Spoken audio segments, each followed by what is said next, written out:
ringraziamo Santi Palazzolo che è venuto oggi a trovare gli studenti dell'Istituto Gemellaro di Catania per raccontare la sua esperienza di imprenditore coraggioso che ha detto no alla corruzione e alle illegalità.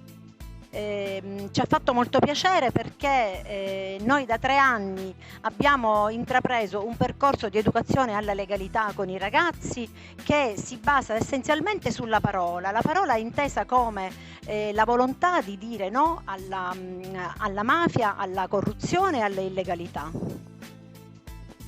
Io ringrazio intanto la preside e tutto il corpo docente di questo invito e sono onorato e penso che avere come interlocutori i giovani è fondamentale perché le esperienze che noi viviamo nella nostra vita,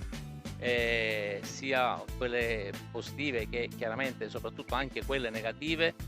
vanno condivise e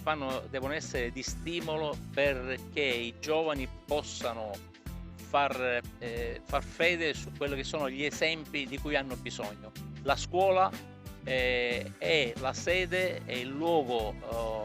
per poter affrontare certi temi importanti come quello dello sviluppo della legalità e del senso di responsabilità, e i giovani li vedo molto coinvolti grazie anche a questi progetti sulla legalità. Li vedo molto coinvolti e attenti e lo abbiamo percepito, l'ho percepito personalmente anche dalle domande